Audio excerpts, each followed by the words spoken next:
भाई मैं राहुल जी से पहले तो मैं ये सवाल करना चाहूँगा कि जो झूठ उन्होंने बोला था लोकसभा चुनाव के दौरान, पहले उस पर तो एक बार स्पष्टीकरण देते। घूम घूम कर बोलते थे कि आरक्षण समाप्त हो जाएगा अगर नरेंद्र मोदी जी की सरकार आएगी, संविधान समाप्त हो जाएगा, लोकतंत्र की हत्या हो जाएगी।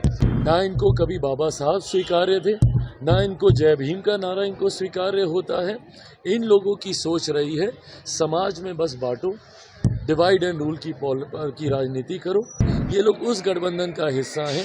ये लोग चाहते ही नहीं कि देश एकजुट हो, समाज एकजुट हो। भाई मैं राहुल जी से पहले तो मैं ये सवाल करना चाहूँगा कि जो झूठ उन्होंने बोला था लोकसभा चुनाव के दौरान, पहले उस पर तो एक बार स्पष्टीकरण देते।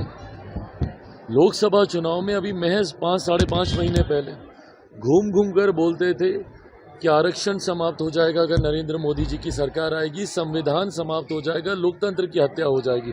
आज भी वो संविधान अपने हाथ में लेकर घूमते हैं।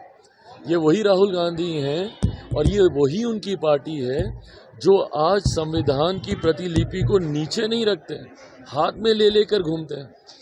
पर उसी संविधान के निर्माता डॉक्टर बाबा साहेब भीमराव अंबेडकर जी को इन लोगों ने, इनकी पार्टी ने, इनकी सरकार ने लंबे समय तक एक्नॉलेज तक करना ज़रूरी नहीं समझा।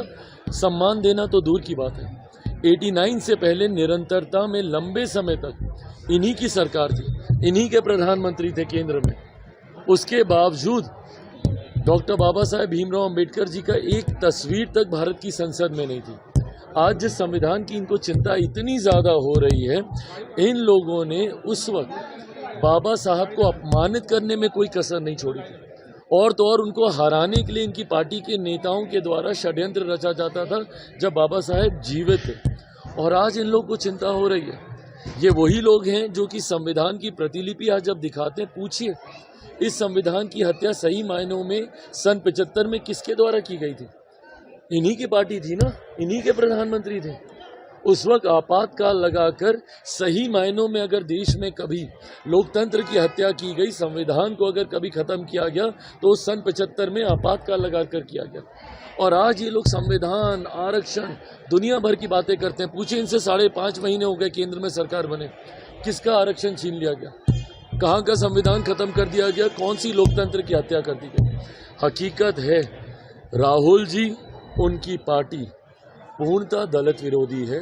ना इनको कभी बाबा साहब स्वीकार्य थे, ना इनको जय भीम का नारा इनको स्वीकार्य होता है। इन लोगों की सोच रही है समाज में बस बांटो, डिवाइड एंड रूल की राजनीति करो।